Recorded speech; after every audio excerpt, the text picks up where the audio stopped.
Halo teman-teman, di sini saya bernama Ajam Tambulun, berasal dari Universitas Cunyadin, di mana NPM saya yaitu 22981 Baiklah, di sini saya akan mengerjakan ujian akhir semester saya yaitu mata kuliah statistik 2 dengan dosen pengampu saya yaitu Ibu Uswatun Hasana. Sebelumnya saya meminta maaf atas pengerjaan tugas saya telat. Baiklah, di langkah pertama yaitu di sini saya sebelumnya sudah mengerjakan tugas UTS saya yaitu mengenai tabulasi data responden, di mana judul skripsinya yaitu pengaruh penempatan kerja, motivasi kerja terhadap prestasi kerja pegawai PT Okinda Citra Lestari, di mana penulis skripsinya yaitu Elvi Nazli Nasution. Baiklah, di sini saya akan mengerjakan UTS-nya, di mana langkah pertama yaitu menyalin hasil jumlah-jumlah data X1, X2 dan Y. Baiklah teman-teman, kita klik kiri, salin datanya sampai data ke 57. Oke, kita ulang, klik kiri, salin sampai data terakhir, data ke 57. Maaf, ada kesalahan. Oke, udah ke data 57. Kita klik kanan, pilih bagian 2 yaitu copy. Setelah kita copy, kita beralih ke aplikasi SPSS, di mana di aplikasi tersebut kita pilih bagian pertama yaitu data view. Maka di sini akan kita paste data yang kita copy tadi. Kita klik kanan, pilih bagian paste, maka datanya terpapar di sini. Data terbagi menjadi 3 bagian, data X1, X2, X dan Y. Baiklah, di sini kita akan mengganti namanya yaitu tadinya var 001 menjadi X1, terus lanjut juga begitu X2 dan terakhir Y. Maka di bagian pertama sudah kita ubah, dan selanjutnya di bagian baris ke-5 di label yaitu kita beri keterangannya, di mana X1 adalah penempatan kerja,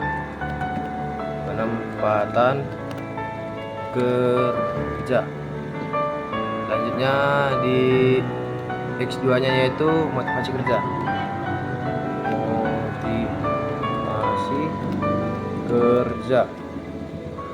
terus yang terakhir Y adalah prestasi kerja,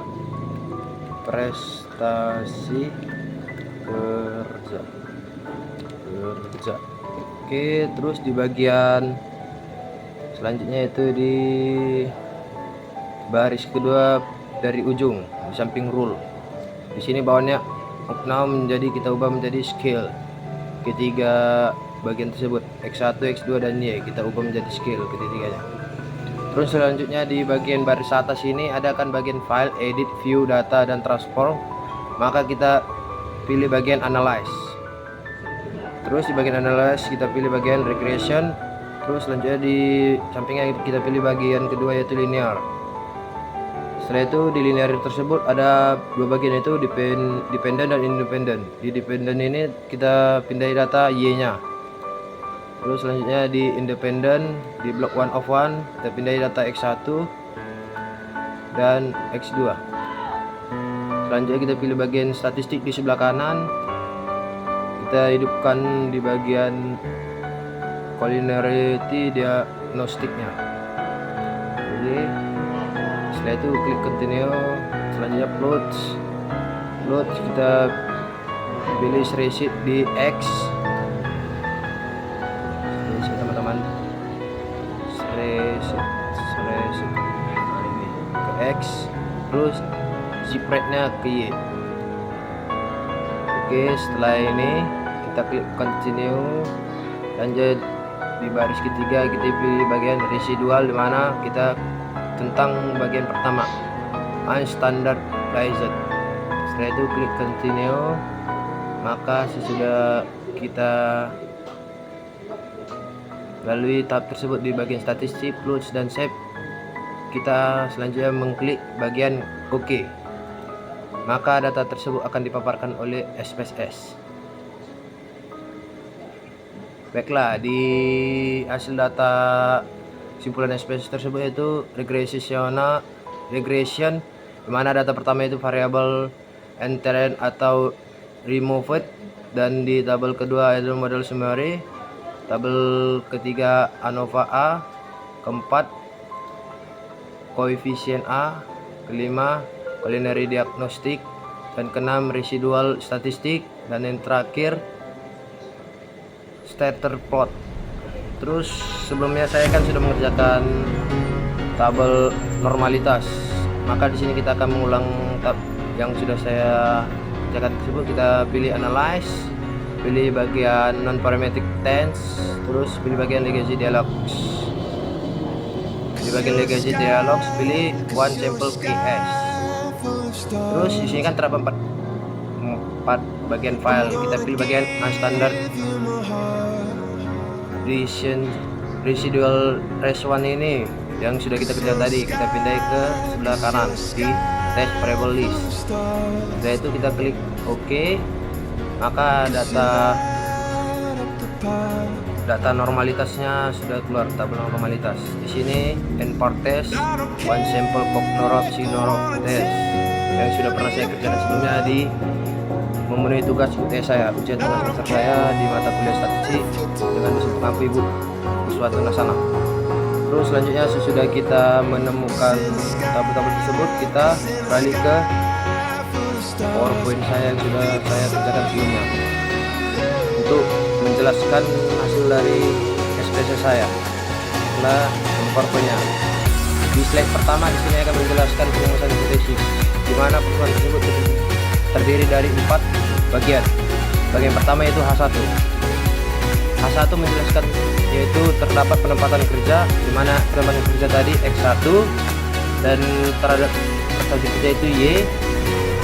Itu di bagian H1, di mana maksud H1 tersebut yaitu terdapat penempatan kerja terhadap prestasi kerja, di mana X1 terhadap Y. Dan selanjutnya di bagian kedua H2. H2 menjelaskan yaitu terdapat pengaruh motivasi kerja, di mana motivasi kerja tersebut yaitu X2 terhadap prestasi kerja, di mana prestasi kerja tersebut adalah Y. Maka dapat disimpulkan H2 adalah X2 terhadap Y. Dan selanjutnya H3. H3 menjelaskan yaitu terdapat penempatan kerja, di mana penempatan kerja yaitu X1, motivasi kerja X2 secara simultan terhadap prestasi kerja, di mana dapat disimpulkan yaitu H3 sama dengan X1 dan X2 secara simultan terhadap Y.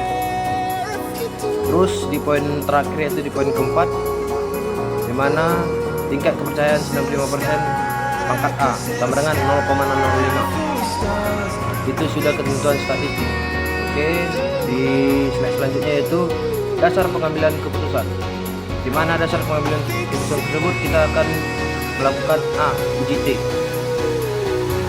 Uji T di mana memiliki 2 poin, yaitu di poin pertama, jika nilai SIK lebih kecil dari 0,05 atau T hitung lebih besar dari T tabel, maka terdapat pengaruh variabel X terhadap variabel Y.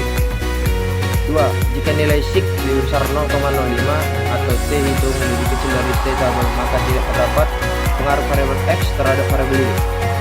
Maka sudah kita baca dari 2 poin tersebut, dapat disimpulkan rumusnya yaitu df sama dengan n kurang k, di mana df sama dengan 57 data saya tadi, yang di jumlah data responden saya tadi 57 dikurang 3, maka jumlah data saya 54, di mana 54 tersebut tidak di tabelnya yaitu 1,674.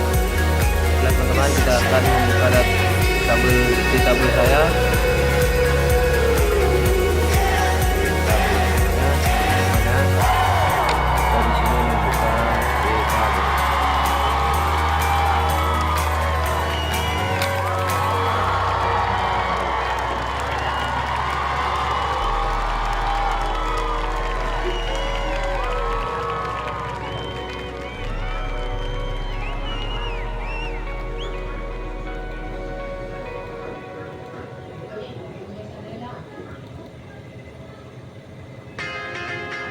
Kita akan melihat di tabel ya teman-teman.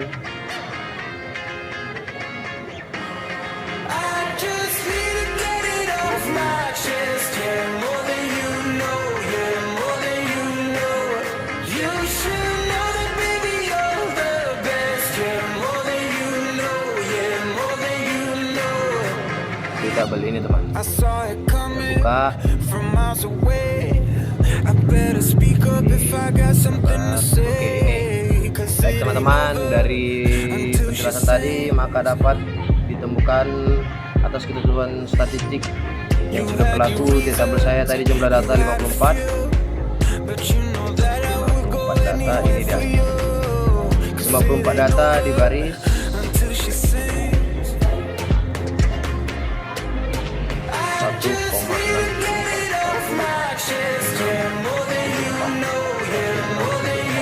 Oke, di baris kedua, mana baris kedua itu mengenai T sama dengan 0,05 yang tadi ketentuan di tabel tadi. Oke teman-teman, setelah itu kita akan melanjutkan penjelasan berikutnya, yaitu mengenai uji F, dimana uji F dapat dijelaskan mengenai 2 poin, yaitu poin pertama, jika nilai sig lebih kecil dari 0,05 atau F hitung lebih besar dari F tabel, maka terdapat pengaruh variabel X secara simultan terhadap variabel Y.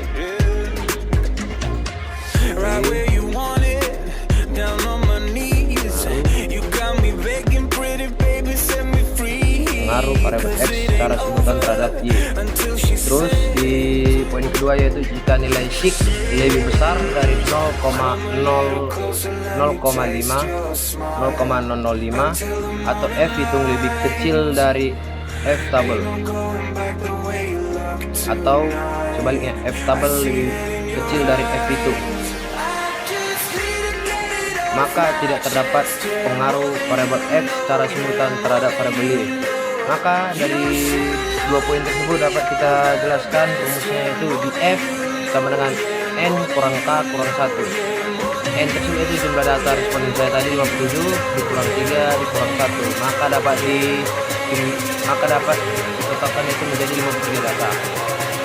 Maka selanjutnya di rumus kedua, yaitu di F sama dengan K kurang 1. K tersebut ada 3 file tadi, X1, X2 dan Y, dikurang 1 menjadi 2 data. Di data kedua dapat ditemukan F tabel saya.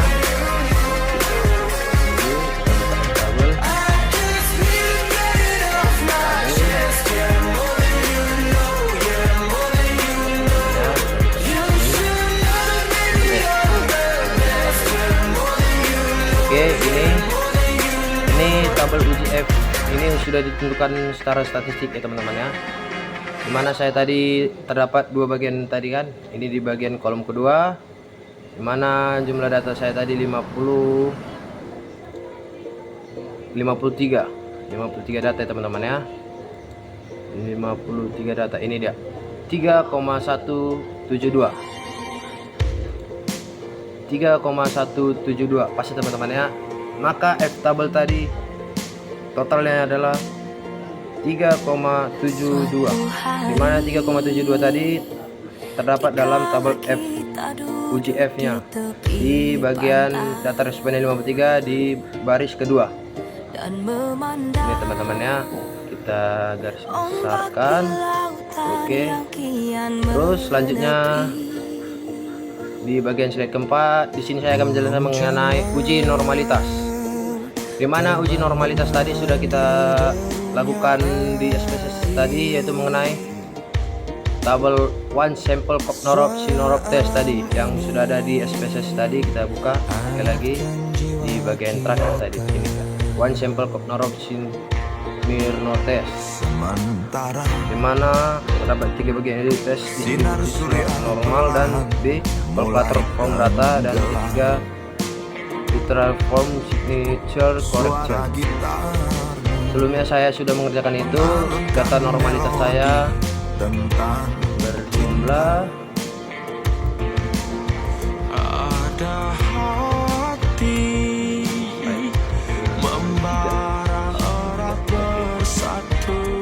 sebelumnya saya sudah mengerjakannya. Getah seluruh jiwa tercurah saat itu.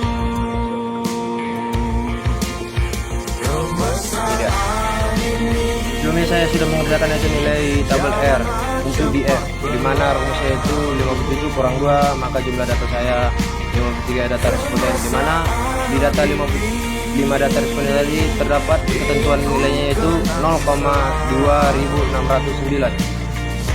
Dengan melakukan uji validitas corrected item total correlation expression di lengkap tugas ujian tengah semester saya. Baiklah, kita lanjut penjelasannya, yaitu di dalam uji normalitas terdapat 2 poin penting, yaitu di poin pertama, jika nilai SIC lebih besar dari 0,05 maka data penelitian berdistribusi normal. Oke, selanjutnya di poin kedua, jika nilai SIC lebih kecil dari 0,05 maka data penelitian tidak berdistribusi normal atau tidak valid. Oke, dapat disimpulkan berdasarkan tabel di atas, nilai SIC adalah 0,025 lebih besar dari 0,05. Ini dia teman-teman ya, di tabel di bagian baris terakhir di atas 3 poin penting. 0, ini kan tidak ada nolnya, jadi kalau tidak ada angka wajib 0, jadi 0,026. Oke teman-teman, selanjutnya kita akan menjelaskan tabel uji heterokedastisitas, di mana tabel tersebut berbentuk pola-pola titik-titik tersebut yang sudah kita cari di sebelumnya. Kita buka. Ini dia tabelnya. Judul tabelnya itu scattered plot dependent variable presentasi kerja, di mana presentasi kerja tadi Y. Dapat kita lihat presentasi titik-titiknya ini di presentasi kerja tidak ada menumpuk, walaupun membentuk pola tertentu, maka dapat disimpulkan terdapat 2 poin penting, yaitu di poin pertama, jika terdapat pola tertentu tadi yang saya sebutkan sebelumnya, jika terdapat pola tertentu seperti titik teratur seperti gelombang, lebar, kemudian menyempit, maka mengindikasikan bahwa terjadi heterokedastisitas. Apabila membentuk pola ataupun lebar, maka dapat disebutkan data tersebut membentuk data heterokedastisitas. Terus di poin kedua, jika tidak terdapat pola yang jelas maupun titik-titik yang menyebar di atas, maka dan di bawah angka 0 pada sudut Y, maka tidak terjadi heteroskedastisitas. Teman-teman ya, kita ulang. Jika tidak terdapat pola yang jelas maupun titik-titik yang menyebar di atas dan di bawah angka 0 pada sudut Y, pada sumbu Y, maka tidak terjadi heteroskedastisitas. Maka dari hasil grafik saya yang sudah kita cari sebelumnya, yaitu mengenai uji heteroskedastisitas saya, yaitu berdasarkan dari hasil gambar grafik di atas dapat disimpulkan tidak terjadi heterogeneisitas, karena kita lihat dari titik tersebut tidak ada membentuk pola bergelombang, melebar, kemudian menyempit. Di sini pola titik-titiknya menyebar, tidak ada membentuk pola, maka tidak terjadi uji tersebut, uji heteroskedastisitasnya. Terus di slide selanjutnya itu di bagian 3 dan 4. Bagaimana di bagian 3 4 itu terdapat di tabel koefisien A. Kita buka ekspresinya koefisien A. Tabelnya. Dari tabel tersebut kita mendapatkan satu poin penting, yaitu dependent variable-nya, yaitu presentasi kerja, di mana presentasi kerja yaitu Y. Dari tabel tersebut dapat saya simpulkan di bagian 3, yaitu mengenai pengujian hipotesis pertama H1. Di sebelumnya tadi di awal sudah saya jelaskan H1 diketahui nilai SIC untuk mempengaruhi X1 terhadap Y adalah 0,004 lebih kecil dari 0,05. 0,004 itu lebih kecil dari 0,05 dan nilai T hitung adalah 3,035 lebih besar dari T tabel. Mana T tabel sebelumnya sudah kita ketahui, T tabelnya itu 1,674, maka lebih besar, maka 3,035 lebih besar dari T-table, mana T-table 1,674, hingga dapat disimpulkan bahwa H1 ditolak karena tidak dapat mempengaruhi X1 terhadap Y. Itu di poin ketiga.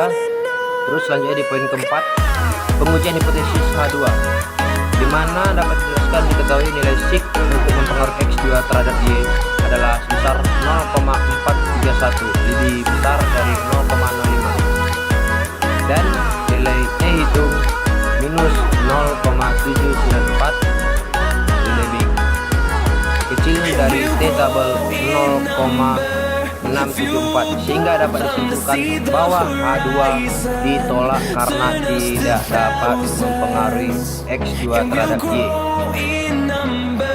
Baik teman-teman, kita lanjut di poin selanjutnya, yaitu di poin 5, uji R atau simultan, di mana uji R atau simultan tersebut terdapat pada tabel ANOVA. Kita buka ekspresi tadi, tabel ANOVA-nya ini. Di dalam tabel ANOVA tersebut terdapat 2 poin penting yang dapat kita lihat. Dependent variable-nya, persentase kerja, di mana persentase kerja tadi Y, terus prediktornya itu tutup kurung konstan, koma, motivasi kerja dan penempatan kerja. Motivasi kerja tadi X1 dan motivasi kerja X2 dan penempatan kerja X1. Terus kita pindah ke presentasi tadi, kita jelaskan dari hasil dari tabel tadi yang kita lihat tadi, tabel ANOVA, penguji hipotesis ketiga atau H3.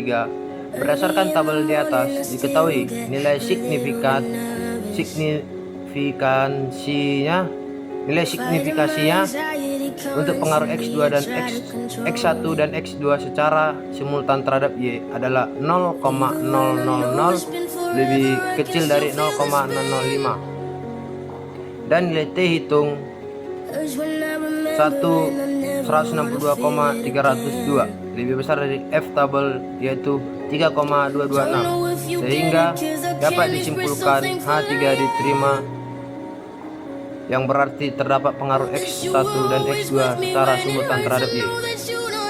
Angka tersebut dari hasil dari tabel ini teman-teman ya, dari tabel ANOVA ini kita dapat lihat F 162,302 dan signifikannya 0,00 pangkat B. Terus yang F tabel tadi yang sudah kita jelaskan sebelumnya. Terus di poin 6 yaitu uji determinan, dimana uji determinan terdapat pada tabel model summary. Kita buka aplikasi SPS-nya, tabel summary ini dia. Dalam tabel summary tersebut terdapat 2 poin, yaitu poin pertama, prediktornya itu konstan, koma, motivasi kerja dan penempatan kerja. Motivasi kerja yaitu X2 dan penempatan kerja yaitu X1. Terus di poin kedua, dependent variable-nya yaitu Y, mana Y adalah prestasi kerja. Dari model summary ini terdapat 3 bagian, yaitu R square dan absolute R square, dan terakhir STP error of the estimate. R-nya itu 0,926 pangkat A, R square-nya itu 0,857 dan absolute R square-nya itu 0,852. Dan di baris terakhirnya itu estimate error of the estimate-nya itu 2,32696 pada model pertama. Maka dapat dijelaskan berdasarkan tabel di atas yang kita lihat tadi sebelumnya, diketahui nilai R square adalah 0,857. Hal ini mengandung arti bahwa pengaruh variabel X1 dan X2 secara simultan terhadap variabel Y adalah sebesar 85,7%. Dari mana 85,7%? Itu dari 0,857, yaitu nilai R square-nya yang sudah kita cari di SPSS tadi. Baiklah teman-teman, cukup sekian yang dapat saya sampaikan mengenai memenuhi tugas ujian akhir semester saya. Apabila salah kata ataupun bertele-tele, mohon maaf teman-teman. Cukup sekian penyampaian ujian saya. Sekian dan terima kasih.